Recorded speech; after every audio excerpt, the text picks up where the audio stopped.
So this morning, we are talking with Saunders, who is in Anchorage, Alaska. And they are, actually, Sean has been there, how many years now, Sean? Just about 2.5. 2.5 years. And you moved there from Ohio or someplace, didn't you? Ohio, that's correct. So Sean's been a CPO for several years, and I just suddenly lost my copy. Graduated in 2011 from Eastern Michigan University. So, and then you went to Ohio to work for a while? Yep, I was working I just lived about 45 minutes from Eastern Michigan and just over the border in Ohio. So I worked in Toledo for about 10 years, 9 years, I guess. And then kind of was time for a change. So came up to Alaska. And they apparently were quite excited when you came up to talk with them. Yeah. You had been doing, you started out as a physical therapist assistant, right? Yes, that's correct. How long did you do that? I did it for about 5 years. I took a year off of school and then went right back. And over the next 4 years, got my bachelor's and then master's. So it was I was a little bored with the PT side of things, and I thought being actually able to build things and still treat patients was a good progression. That's good. That's good. And I would think having the physical therapy background would be very helpful in doing the orthotic prosthetic work. Yeah, I think, having a pretty good basis of muscle testing, range of motion, gait analysis, and all that kind of stuff definitely crossed over really well. Okay. And how did you move family there with you to Anchorage? It was just my wife and my dog. So. And they both like it? Yeah. I mean, things have been good. We moved right before the pandemic hit, so our timing wasn't great. But we're kind of getting into more of our groove now. So. That sounds good. So you're going to walk around and show us a tour of the Anchorage Alchemy, ALCHEMY, Alchemy O&P, and show us what you do and where you work there. Sure. I should say also that Sean is interviewing for a technician position right now. So any of you people who are graduating, there's a place to go if you're wanting to go to Anchorage, Alaska, and eat the most fabulous fresh fish in the world. I've been there and done that. I can tell you, it's too terrific. Yeah. So this is the outside, just to show off a little bit here. Okay. So we've got mountains in the back, which are always kind of nice to be able to see every day. Yeah, that is great. Just building some new stuff across the street. We are actually going to be moving here pretty soon over the next couple of months. So this will be a little bit different for everybody. But this is our waiting room. That's great artwork. Is that Native American work there? They are local artists. I'm not sure exactly what their background is. Yeah, I'm not sure what the background is. So okay, pretty impressive. Yeah. This is Noah. Say hello, Noah. Hello. Hey, Noah. All right. So we're a little bit kind of a more non-traditional office, kind of make things a little bit fun. We have a pretty good peds patient population. So this is one of our exam rooms. That's the ocean room. This is the superhero room. That's interesting. And then this used to be an office. We're going to make it into a treatment room, but it just kind of fell by the wayside. But I got a couple 3D printers. We use, for all of our foot orthotics, we use the AmFit system. So this is where we would scan their feet. Right. Who did all the painting of your walls and doors? Various people that he found. So interesting. It wasn't just the same office. Got our requisite Nerf gun battle. And then this is kind of the shop. This is kind of like use it kind of as a play area for kids. Makes it a little bit more easy for them to, throw something on them and let them run around and play around a little bit. We do have the Proto-Kinetics gait mat system for doing some gait analysis, and actually we have a couple cameras that we can record things on.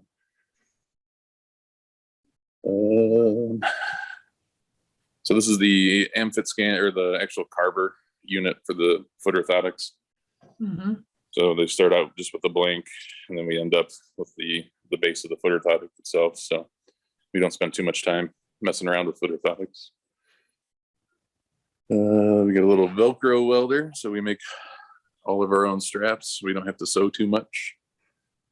Let's see, it's a little messy in here. But, we do have a carver for our models. So again, we try not to use a ton of plaster. Leather skiver, just in case we're doing some leather work, Arizonas, clicker press. We've got a bunch of dies for different things that we use on a regular basis, so we can just punch out shapes.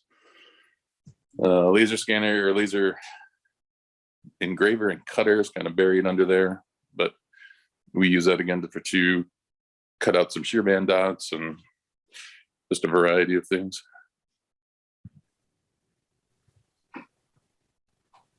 So yeah, that pretty much covers the shop section. So you're the only CPO there, the only clinician there? No, so the other clinician is the owner, who is Will. He's a CPO as well. Okay. And we have another office in Fairbanks, Alaska, and we have one practitioner up there. So I can't remember, I've been to Fairbanks, but I can't remember how far it is from Anchorage.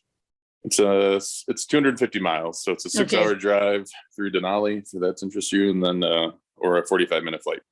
Okay. And so does the person in Fairbanks come back? Do you trade off who's there, or does that person live there and work that practice most of the time? She lives up in that area, and then we have her. She comes down every 2 weeks, and then Will, the owner, he goes up like the opposing weeks just to keep everybody in touch and communicating well and not have anybody feel left out. So then when she comes down there, she stays in Anchorage while he's up in Fairbanks? No, they do opposite weeks. I So see. it'd be the three of us on 1 week, and then the next week he and Angela would be there, and I'd be. I see. So that works out so that everybody gets to see who they want to see. Yeah. So then do you have patients who want to see a particular clinician? Like, do some people want to see the woman doctor versus the male, or vice versa? Not really. We don't have too many requests like that. Like Will started this business about 15 years ago, so he's got a handful of long-term patients that they've just really developed a good relationship. But otherwise, I haven't seen too much in the realm of preference. Okay. So what's the primary focus of work that you do? Is it primarily prosthetics or orthotics? We're probably mostly, I'd say it's like a 70-30 split of orthotics to prosthetics. Our prosthetic business is definitely growing. That was never really like an area that Will really like pediatric orthotics. So that's kind of where his focus was. Okay. And then we just started to get more attention and just kind of organically growing over the years. And you said it's 70% orthotics to 30% prosthetics. Yeah. So where were the people who were needing prosthetic care? Where were they going before, if you had a smaller amount than 30%? So there are two other companies here in Anchorage, Northern Orthopedics, which recently just got bought up by Hanger. They've been here for like 50 years. So they've got a long standing tradition. So I would imagine most of them probably went there. And Hanger just bought that practice? Yes. And what's the other one? You said there were two others. Yep, there is Munger Orthotics and Prosthetics. Okay. And Will's been in business, you said, about 15 years? Yep. So you have three practitioners. You normally have one technician, right? We haven't had a technician for quite a while. He used to run some technicians when it was just him. And so for quite a few years, it's just been, so the practitioners, like we all fabricate our own stuff. And so having a tech then would be, that person would start doing all the fabrication work. Yeah, so it'd be fabrication, and we'd like to also try to expand them out to possibly more of like an assistant type role as well. So it's not just going to be, we're not just throwing them in the back. So they would have patient contact as well. Yeah, that would be our preference, and our goal is just to be able to have them be able to help us out with some some stuff if we're super busy. And Oh, that would be neat, because with an assistant, as I recall, you can work for a couple of years and then take the assistant exam, as I recall, from ABC. yeah, I'm not, the rules kind of were changing a little bit. So I haven't really kept up with that. So I'm not 100% sure. Yeah, and I don't remember. Yeah, I don't remember fully, but that would be interesting. Are you looking for a tech that's certified, or does it matter if they're certified or non-certified? I think certified would be kind of ideal, just because then we know they have some amount of base knowledge, certainly. And it'd be a little less on us to provide training. I mean, there'd be some training obviously involved, just because we do things our way and people have to kind of learn some of that. And I'm sure there's different stuff here than what maybe they've had contact with. But So would you prefer to find somebody that's been through one of the ONP technician programs? yeah, we feel that would really kind of cut down on our load of trying to provide training, and really, starting from scratch would be a little daunting right now with our patient load and everything else. So yeah, that would be our preference. What would you say are the positive aspects of working with the Alchemy practice? What makes it a good place to work? I think everybody here, we're a pretty small company. There's only like 6 or 7 of us. So we're pretty tight knit. I think Will is really open into providing training and not, putting somebody into a spot where they don't have any ability to progress through something else. So we've got a lot of technology. We're always looking into what the new stuff is. We try not to be one of the companies that, well, that's how we've always done it, so we're going to keep pouring plaster every day. Yeah, there's just a lot of cool stuff that he's willing to invest in. And are in terms of having certified techs, if somebody's there certified, does the practice help pay the certification for continuing ed and the certification fee? The continuing ed, yes. For the certification fee, I think it's been kind of up in the air a little bit on that. We're trying to figure out all the reimbursement type stuff, but for sure, if you live in Alaska, one of the things that you have to do is get out of Alaska. So, I mean, and if we need continuing ed, it's very rare that's going to be up here. So he's really good about paying for flights and to support somebody to go for a continuing ed course. Yeah. Yeah. Okay. And is the salary range similar to the lower 48, or what would you say? It's probably higher just because our cost of living up here is higher. So can you give us a range on low to high? On low to high, that would be, so we haven't had a tech, so I'm not exactly sure where he's planning, but I would say probably somewhere in the, what we're seeing right now around the country, we're seeing the salary range go up for technicians. It used to be 15, 16, 17. It's now in the low 20s. We've seen them as high as $35 to $45 an hour in the States. Okay. Yeah, I'm not 100% sure on that. That would definitely be, I don't want to put Will on the spot here when he's not around to say anything, but yeah, we'd probably be somewhere mid to high 20s at least would be my guess. Okay. And then are there benefits offered as well? Yep. Dental, we have dental, health, vision, the normal things. Okay. Is there a 401k or any kind of retirement option available? Yep, there's 401k. And is it a matching plan with the practice, or is it just for the employees set up? There's a matching plan. I think it's like 5 or 6%, like up to 5 or 6% or something like that.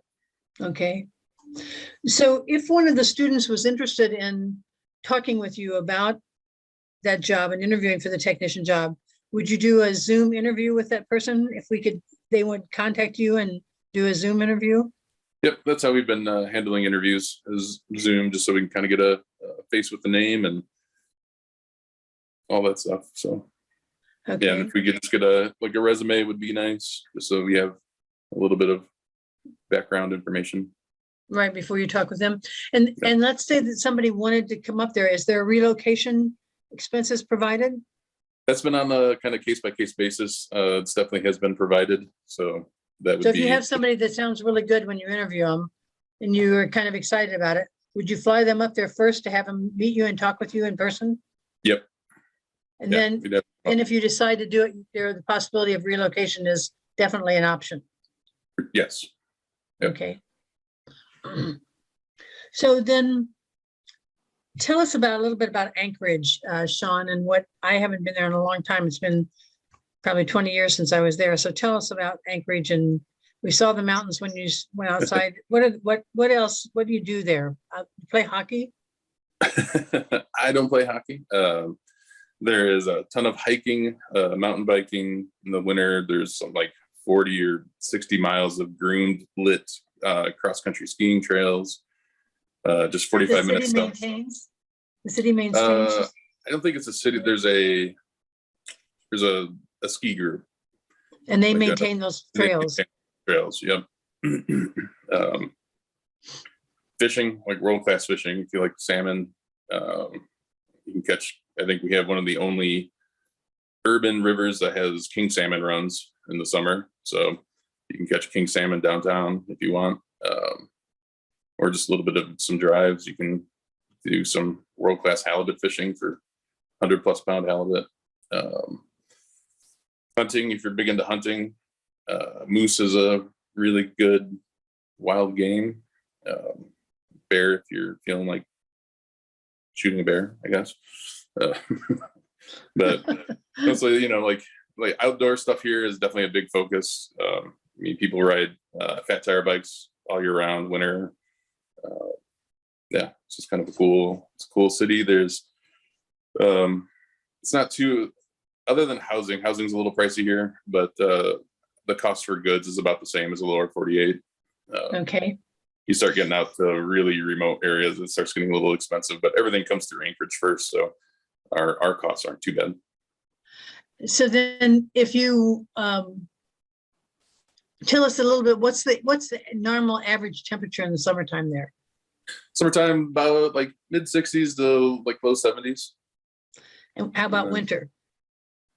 Winter, so here it's not, I would say it's pretty comparable to the Midwest here. A little bit more snow, but temperatures, like they're in the teens. You get a couple weeks where it hits negatives. And then it starts kind of creeping back up. So Fairbanks gets cold. Fairbanks gets like -40. I was in Fairbanks when it was 50 degrees below zero. It was the most amazing thing I ever saw. I mean, your eyelashes and everything were freezing. Yeah. Incredible. Yeah.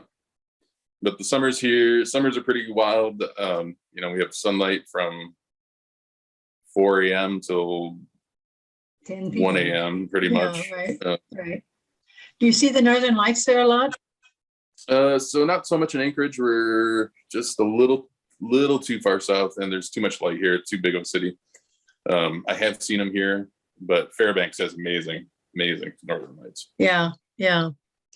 One of the other things that we are wondering is, do you have any suggestions for these tech students about how to have a good interview or a successful career? Anything that you can think of to offer to these students? I'd say, don't be afraid to ask for help. I mean, Will's been doing this for 20 something years, and I've been doing this, like I said, for 10, 11 years. And we still run into stuff that's just like, I can't figure this out. And I think asking for help is not a bad thing. I think a lot of people get a little concerned, or especially if they're coming from some school programs, that there's this kind of thing about this feeling of expectation that they need to know everything. And that's certainly not the case. So I think just be honest about who you are and don't be afraid to ask for help. Okay, that's good advice to have. I don't know does anybody have any questions? I'm not sure. I don't see anybody asking questions. Do you have anything else you want to tell us about Alchemy and about Anchorage?